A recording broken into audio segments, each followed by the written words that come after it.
اللہ کے نبی صلی اللہ علیہ وسلم نے فرمایا علیکم بقیام اللیل، پکڑ لو اس کو، اس تہجد کو، قیام اللیل کو، فإنہ دأب الصالحین من قبلکم، یہ پرانے لوگوں کا طریقہ تھا، یہ ان کی لیگسی ہے جو تم اڈاپٹ کر سکتے ہو، وَهُوَ قُرْبَةٌ لَكُمْ إِلَىٰ رَبِّكُمْ، اور رب کے قریب ہونے کے لیے بہت بڑا ذریعہ ہے، وَمَغْفِرَةٌ لِلسَّيِّئَاتِ، اور گناہوں کی ایکسپیشن اور معافی کا سبب ہے۔ تم پریشان ہوتے ہو اپنے گناہوں سے، علیکم بقیام اللیل، وَمَنْهَاتٌ عَنِ الْإِثْمِ، اور گناہوں سے روکنے کے لیے، اپنے نفس کو کنٹرول کرنے کے لیے، إِنَّ نَاشِئَةَ اللَّيْلِ هِيَ أَشَدُّ وَطْئًا وَأَقْوَمُ قِيلًا، رات کا اٹھنا نفس کو چلنے کے لیے بہت کافی ہوتا ہے، نفس کو گرائنڈ کرنے کے لیے۔ You want to control your nafs, you want to control your screen addiction and your porn addiction and your drug addiction and your lusts and temptation towards opposite gender، علیکم بقیام اللیل، you have قیام اللیل، سبحان اللہ۔ ابو زناد رحمہ اللہ کہتے ہیں کہ مدینہ میں فجر سے پہلے، ہم سب چاہتے ہیں نا مدینہ کی ریاست بنے اور مدینہ کرتے ہیں اور نعتیں پڑھتے ہیں، بٹ مدینہ تھا کیسا؟ کہتے ہیں مدینہ میں نا فجر سے پہلے ہر گھر سے قرآن پڑھنے کی آواز آ رہی ہوتی تھی، اور کہتے ہیں میں کوئی گھر نہیں جانتا جو کہ رات کے اس حصے سے کچھ نہ لیتا ہو۔ Every house use to take some portion of this time, فجر سے پہلے کا۔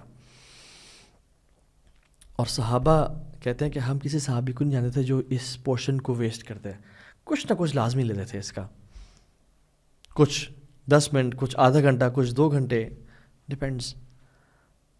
طاووس رحمہ اللہ، طاووس ابن الکیسان الیمنی رحمہ اللہ، وہ کہتے ہیں کہ I don't remember seeing anyone sleeping in the later part of the night in مدینہ، کہ وہ سو رہے ہوں، اور ہم لوگ اگر طاووس رحمہ اللہ آج میرے شہر میں آ جائیں نا، he would say کہ I don't see anyone awake at the later part of the night،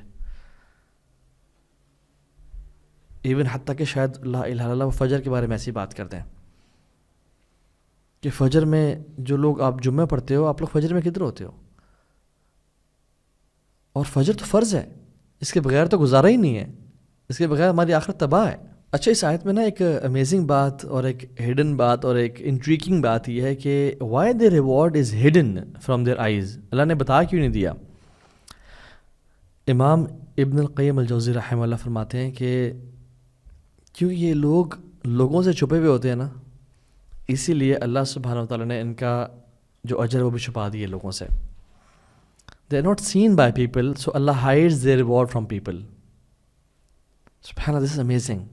ان کے لیے وہ ہے جو کوئی نہیں جانتا، اسپیشل لوگ ہیں یہ، بٹ ان کی موٹیویشن کے لیے کچھ تو پتہ ہوگا، یعنی کچھ تو ہونا چاہیے نا۔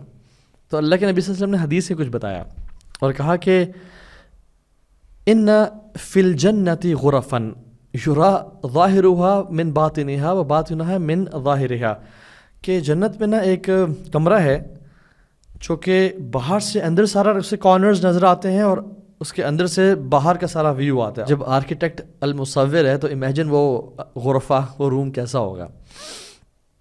تو ایک صحابی نے پوچھا، فقال ابو مالک الاشعری رضی اللہ عنہ لمن ہی یا رسول اللہ، اے اللہ کے رسول صلی اللہ علیہ وسلم وہ کس کے لیے ہے؟ آپ نے کیا کہا؟ جس میں 3 کوالٹیز ہوں گی۔ لمن اطعب الکلام، جو اپنی بات میں نرم ہوگا، پولائٹ ہوگا، وہ لوگوں کو تانے، لوگوں کی غیبت، چغلی، تیز زبان کا نہیں ہوگا۔ وَأَطْعَمَ الطعام، وَأَطْعَمَ الطعام، جو لوگوں کو کھانے کھلاتا ہوگا۔ وَصَلَّى بِاللَّيْلِ وَالنَّاسُ نِيَامٌ، اور رات کو تہجد پڑھتا ہوگا جب لوگ سو رہے ہوں گے۔ اس میں یہ کوالٹیز ہوں گی۔ اللہ سبحانہ و تعالیٰ اس شخص کو جنت میں یہ غرفات دے دیں گے۔ اور ایک اور حدیث بڑی کمال کی، جو شخص چاہتا ہے نا جنت میں سلامتی کے ساتھ داخل ہو جائے تو وہ 4 کام کریں، افشوا السلام وأطعموا الطعام واصلوا الارحام وصلوا باللیل والناس نیام تدخلوا الجنۃ بالسلام۔ تم چاہتے ہو رب العالمین کی جنت میں سلامتی کے ساتھ داخل ہو جاؤ، سلام کو عام کرو، اسپریڈ پیس، بی پیسفل، لوگوں کے لیے آسانیاں کریٹ کرو، لوگوں کے لیے پیسفل رہو, ڈونٹ ہارم. آپ کی پریزنس میں لوگ پیسفل محسوس کریں, لوگ ایزی محسوس کریں. آپ کی محفل میں یہ نہ کہیں یار کوئی بات نکل گئی مجھ سے تو اس نے تو آگے کر دینی ہے, یا اس کے ہارم سے میں محفوظ نہیں ہوں, یا اس کی بدتمیزی سے, اس کے ریوڈ بیہیویئر سے میں لوگ انسیف فیل کریں آپ کی گیدرنگ میں. Rather be someone who spreads peace, who says salam, and who is peaceful. And a Muslim is always peaceful. وَأَطْعِمُ الطَّعَامَ, اور کھانے کھلائیں لوگوں کو. عبداللہ بن عباس کہتے ہیں کہ میرے لیے اسماعیل علیہ السلام کی نسل میں سے 10 غلام آزاد کرنا اس سے بہتر مجھے لگتا ہے کہ میں 10 اپنے دوستوں کو کھانا کھلاؤں. اللہ اکبر. کھانے کھلائیں, لوگوں پہ خرچ کریں. واصل الارحام, اور رحم کے رشتے جوڑ کے رکھیں, چاہے کہ بہت ہی برا شخص بھی کیوں نہ ہو نا آپ کی فیملی میں, اسے سلام دعا کم از کم رکھیں, اتنا تو کم از کم رکھا کریں, بالکل ہی کٹ آف نہ کر دیا کریں. اور یس نو ڈاؤٹ اس کے آپ شر سے بچیں, بٹ یہ ہے کہ صلہ رحمی لازمی رکھیں, اور جو آپ کے ساتھ اچھے ہیں ان کے ساتھ اور بھلائی کریں. صل من قطعک, صلہ رحمی وہ ہے جو تم سے توڑے اسے جوڑو. واعف عمن ظلمک, اس کو معاف کریں جو آپ پہ ظلم کرے. وَأْتِ عَلَىٰ مَا حَرَمَكَ, اس کو عطا کریں جو آپ کا محروم کرے. یہ تو صلہ رحمی ہے. تو یہ تم کام کرو. تیسرا اور چوتھا کام کیا ہے؟ وَصَلُّوا بِاللَّيْلِ وَالنَّاسُ نِيَامٌ, رات کو تہجد کی نماز پڑھو جب لوگ سو رہے ہوں. تم یہ 4 کام کرو, رب العالمین کیا کام کریں گے قیامت کے دن؟ تمہیں سلامتی کے ساتھ الفردوس الاعلیٰ میں یا اپنی رب کی جنتوں میں داخل کر دیں گے. اللہ اکبر, واٹ اے بیوٹیفل لائف. اور اللہ کے نبی صلی اللہ علیہ وسلم نے فرمایا کہ اللہ تعالیٰ کو نا 3 طرح کے لوگ بہت پسند ہیں. اللہ سے محبت کرتا ہے, اللہ ان کی طرف اسمائل کرتا ہے. اللہ اکبر, دس از امیزنگ حدیث. اللہ تعالیٰ ان کی طرف اسمائل کرتے ہیں. ون آف دیم از جس کی خوبصورت بیوی ہو اور کمفرٹیبل بیڈ ہو, لیکن وہ رات کو اپنی بیوی اور اپنے کمفرٹیبل بیڈ کو چھوڑ کے ہی لیوز ہز ڈیزائر, اور اللہ تعالیٰ اینجل سے کہتے ہیں, فرشتوں سے, کہ اس نے کیوں چھوڑا. He could have slept, he could have fulfilled his desires. نیند بھی ایک ڈیزائر ہے نا, سوتا رہتا, کس کے لیے؟ اور اللہ سبحانہ و تعالیٰ اس انسان پہ مسکراتے ہیں. اچھا کیا فائدہ ہے اللہ تعالیٰ کا کسی انسان کی طرف دیکھ کے مسکرانے کا؟ امام احمد رحمہ اللہ اپنی مسجد میں ایک حدیث لے کے آئے ہیں, کہتے ہیں کہ وَإِذَا ضَحِكَ رَبُّكَ إِلَى الْعَبْدِ فِي الدُّنْيَا فَلَا حِسَابَ عَلَيْهِ, اگر رب اپنے کسی بندے پہ دنیا میں مسکرا دے تو اس کا پھر حساب نہیں لیتا. اللہ اکبر. اللہم اجعلنا منہم, اللہ ہمیں ان لوگوں میں سے بنائے. اگر آپ اپنے کسی ایک بندے پہ مسکرا دینا پھر اس کا حساب رب نہیں لیتا. وہ کریم ذات ہے, وہ غنی ذات ہے. پھر اس دن کی وہ ٹینشنز اور اس دن کے مسائل سے نا لا یحزنہم الفزع الاکبر, پھر ان کو جو بڑے دن کی جو پریشانی ہے نا وہ پریشان نہیں کریں گے. اولئک لہم الامن, وہ پھر بالکل پیس میں ہوں گے.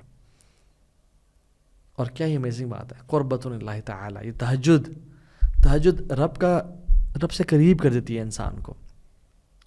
اور ہمیں تو ایک حدیث سنی ہے, اقرب ما یکون العبد من ربہ وهو ساجد فاکثر دعا, انسان اپنے رب سے سب سے زیادہ قریب کب ہوتا ہے؟ جب سجدے کی حالت میں ہوتا ہے, تو اس کو کثرت سے دعا کرنی چاہیے. ایک اور حدیث بڑی کمال کی ہے, ایک اور مومنٹ جب انسان رب سے بہت قریب ہوتا ہے.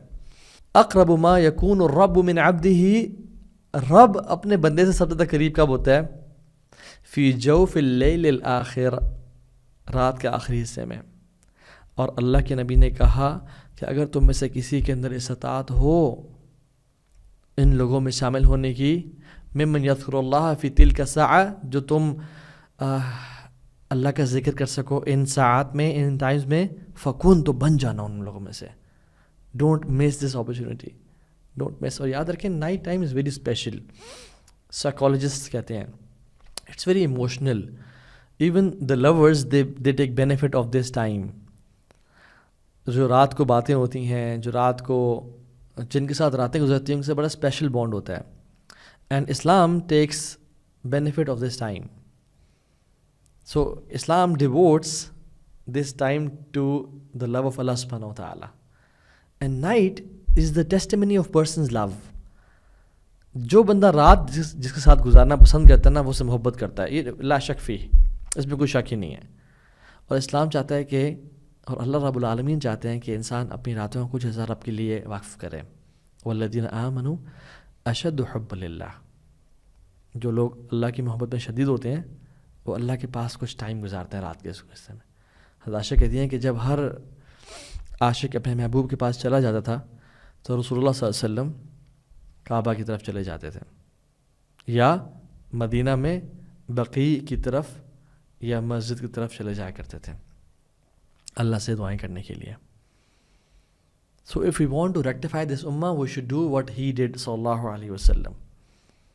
دیکھیں رات کی تہجد کو یہ بلٹل نہ کریں کہ یہ تو صرف عبادت ہے, تزکیہ کے لیے کام ہوگا. تزکیہ ہوگا, اللہ کا ساتھ نصیب ہوگا, تبھی تو امت کے ریوائول ہوگا. اللہ تعالیٰ اپنے محبوب بندوں کو خلافت دیتے ہیں یا اپنے نافرمانوں کو خلافت نصیب کرتے ہیں. اللہ تعالیٰ اپنے ولیوں کو فتوحات دیتے ہیں. اللہ تعالیٰ قرآن میں وعدہ کرتے ہیں کہ ہم کن کو خلافت دیں گے, زمین میں بادشاہت دیں گے. ذالک لمن خاف مقامی وخاف بعید. جو ہمارے سامنے کھڑے ہونے سے ڈر گیا, جس نے گناہوں سے بچ گیا, اور ہمارے جو دھمکیاں تھیں نا, جو ہم نے ڈرایا تھا جہنم کی آگ سے, اس سے بچ کر گناہ چھوڑ دیے. ابن عباس کہتے ہیں کہ I don't know of any single companion except they would take something out of this portion of the night. And that's where they were with the Rasul sallallahu alaihi wasallam, اور ہم لوگ اتنے عرصے بعد آئے ہیں because they were smart people.